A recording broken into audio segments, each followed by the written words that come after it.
Fundjava ka sjellë trafik të rënduar në qytetin e Vlorës. Rruga transbalkanike për të akset përgjatë Bregdetit janë edhe ato që përballojnë fluksin më të lartë të automjeteve.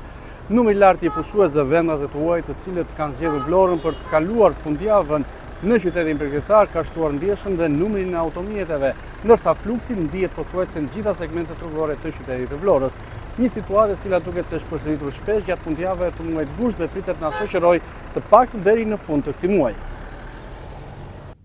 Fundi javës ka rikthyer sërish trafikun e rënduar në qytetin bregdetar të Vlorës. Shkak për këtë situatë është numri i lartë i pushuesve vendas dhe të huaj, të cilët kanë zgjedhur Vlorën këtë fundjavë për të kaluar ditët e pushimit. Rruga transballkanike, lungomare si dhe akset e tjera rrugore përgjatë Bregdetit janë përballur me një fluks të shtuar të automjeteve, duke sjellë ngadalësim të lëvizjes dhe krijimin e radhëve të gjata në disa segmente. Një situatë e tillë është regjistruar përgjatë gjithë muajit gusht, veçanërisht gjatë fundjavave, kur numri i automjeteve që hyjnë dhe dalin nga qyteti rritet ndjeshëm. Fluksi i lartë i turistëve dhe pushuesve ka sjellë ngarkesë të konsiderueshme në rrjetin rrugor të Vlorës. Edhe gjatë fundjavave në vijim pritet që trafiku të vijojë të jetë i rënduar, pasi sezoni turistik është ende në kulmin e tij. Autoritetet dhe drejtuesit e mjeteve duhet të tregojnë kujdes të shtuar në rrugë, ndërsa udhëtarëve u këshillohet të planifikojnë lëvizjet e tyre, sidomos në oraret me fluksin më të madh. Situata pritet të vijojë deri në fund të muajit gusht, kur zakonisht nis edhe ulja graduale e numrit të pushuesve